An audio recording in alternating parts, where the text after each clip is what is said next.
CM योगी ने मुसलमानों को कहा कठमुल्ला, यानी उसको मौलवी बनाना चाहते हैं, कठमुल्ला पर की ओर देश को ले जाना चाहते हैं। अखिलेश ने दिया तगड़ा जवाब, हिल गए योगी। मौलाना बनना भी अच्छा होता है, योगी बनना भी अच्छा होता है, लेकिन खराब योगी बनना ठीक नहीं है। यूपी में सियासी हल्ला, उर्दू पर खुल्लम खुल्ला। इस ट्वीट को देखिए। योगी जी ने अपने 4 मिनट 28 सेकेंड के उर्दू के खिलाफ दिए गए भाषण में 9 उर्दू के शब्द बोले। तब के समाज के विभिन्न तबके से आए, पायदान, अंतिम पायदान पर बैठे हुए, अगर किसी को हिंदी में बात, ये कौन सी बात हो गई? बच्चों आगे अपने बच्चों को भेजेंगे इंग्लिश पब्लिक स्कूल में, आदि, इस प्रकार के आचरण के आदी हो चुके हैं। सरकार और हमारी सरकार तो दुनिया के किसी देश में गए अंदर, जो इस सदन में ही नहीं, उत्तर भारत के अंदर। क्या सच में यूपी के सीएम योगी ने उर्दू के खिलाफ उर्दू में ही बोला? पहले आप उनका ये बयान सुनिए, फिर आपको अखिलेश यादव का नया बयान सुनाते हैं। उत्तर प्रदेश की विभिन्न बोलियों को, भोजपुरी, अवधी, ब्रज और बुंदेलखंडी को इस सदन में सम्मान मिल रहा है। और हमारी सरकार तो इन सब के लिए एक एकेडमी का भी गठन, अलग अलग एकेडमी के गठन की कार्रवाई को भी आगे बढ़ा रही है। ये सभी हिंदी की उपभाषाएं हैं, यानी हिंदी की बेटियां हैं। भाषा की समृद्धि के आधार है और हमें इसका स्वागत करना चाहिए। ये सदन साहित्यिक, केवल विशुद्ध साहित्यिक और व्याकरण से के विद्वानों की नहीं है,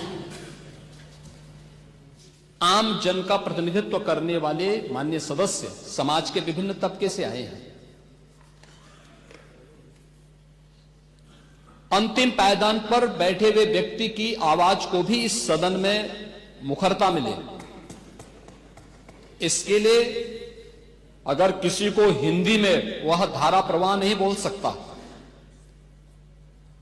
तो उसको भोजपुरी में भी अपनी बात को रखने का अधिकार मिलना चाहिए। अवधी में, ब्रज में या बुंदेलखंडी में उसको रखने का अधिकार मिलना चाहिए।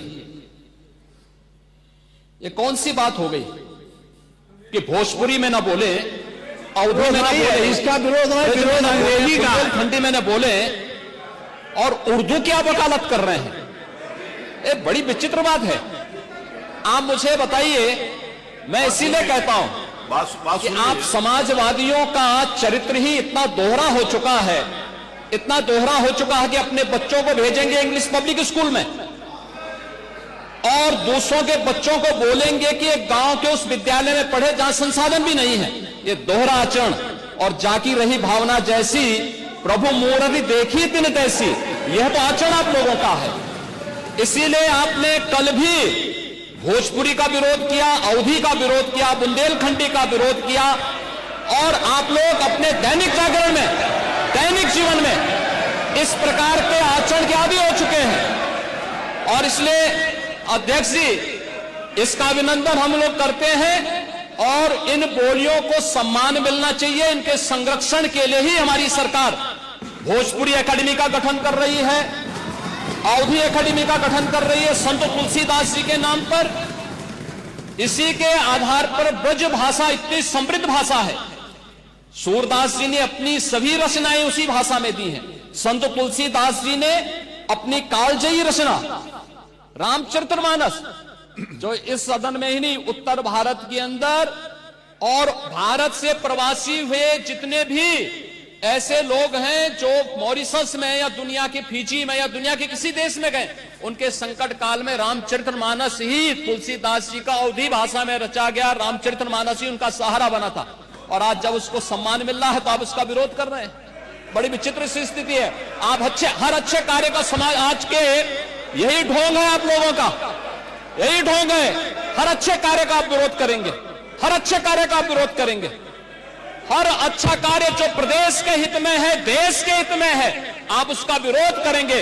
और मुझे लगता है इस प्रकार के विरोध की निंदा होनी चाहिए और हम इसका समर्थन करते हैं जो उत्तर प्रदेश की बोलियों को सम्मान मिल रहा है। मैं आपका धन्यवाद करूंगा और विधानसभा सचिवालय को इस बात के लिए धन्यवाद दूंगा।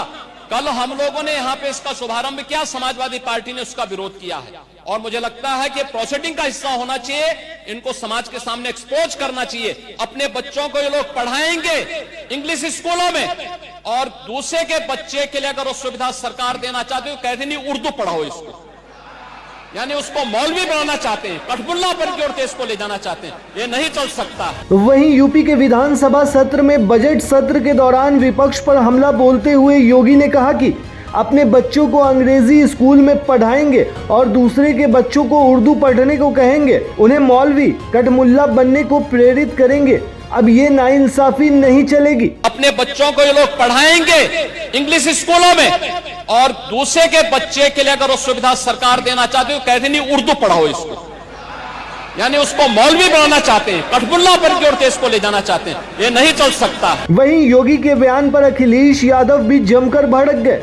उन्होंने मुख्यमंत्री की भाषा पर सवाल उठाते हुए कहा कि जो अपनी जुबान पर लगाम नहीं लगा सकते, उन्हें खुद स्कूल जाने की जरूरत है। वहीं अखिलेश यादव ने अपने सोशल मीडिया प्लेटफॉर्म एक्स पर भी पोस्ट करते हुए सीएम योगी पर तंज कसा और लिखा कि दूसरों पर भाषागत प्रहार करके समाज में भेदभाव फैलाने वालों में अगर क्षमता है तो यूपी में वर्ल्ड क्लास स्कूल बनाकर दिखाएं, ताकि बच्चों को पढ़ाई के लिए बाहर न जाना पड़े। लेकिन इसके लिए वैश्विक दृष्टिकोण की जरूरत होती है। जो आज तक आसपास के 1-2 देश ही गए हों, वे इतनी बड़ी सोच कैसे रख सकते हैं। इस दौरान अखिलेश यादव ने यह भी कहा कि मौलाना बनना अच्छी बात है और योगी बनना भी अच्छा है, लेकिन बुरा योगी बनना उचित नहीं। उन्होंने सपा सरकार की शिक्षा नीतियों को लेकर दावा किया कि उनकी सरकार ने छात्रों को लैपटॉप बांटे थे। इस दौरान तंज कसते हुए उन्होंने ये भी कहा कि मैं शर्त लगा सकता हूं कि जिस वार्ड में सीएम योगी रहते हैं, वहां भी सपा के दिए हुए लैपटॉप मिल जाएंगे। मौलाना बनना भी अच्छा होता है, योगी बनना भी अच्छा होता है, लेकिन खराब योगी बनना ठीक नहीं है। जहाँ तक पढ़ाई के सवाल है, समाजवादी पार्टी ने लैपटॉप दिया था हाथ में, और मैं इस बात को शर्त के साथ कह सकता हूँ, मुख्यमंत्री जी जिस वार्ड में रहते हैं उस वार्ड में भी 100-200 समाजवादी पार्टी के दिए हुए लैपटॉप मिल जाएंगे, और कितना पुराना आज भी चल रहा होगा। अब दोस्तों सवाल यह है कि क्या बजट सत्र के दौरान यूपी में कठमुल्ला की बात आई कहां से। दरअसल ये बवाल शुरू होता है समाजवादी पार्टी एमएलए माता प्रसाद पांडे से, जिन्होंने बजट सत्र की कार्रवाई उर्दू में सुनाने की मांग कर दी। अगर अंग्रेजी करें तो उर्दू भी कर दीजिए, उर्दू क्यों नहीं करते, उर्दू भी तो भाषा है, उर्दू को नहीं करेंगे अंग्रेजी करेंगे। इसके पीछे तर्क ये था कि जब अंग्रेजी में कार्रवाई सुन सकते हैं तो उर्दू में क्यों नहीं। दरअसल योगी सरकार ने हिंदी अंग्रेजी के साथ साथ अवधी, ब्रज, भोजपुरी, बुंदेली जैसी भाषाओं में भी बजट सत्र की कार्रवाई सुनाने की व्यवस्था की है, लेकिन उर्दू भाषा इसमें शामिल नहीं है। इसी मामले को लेकर बात यहाँ तक पहुँची।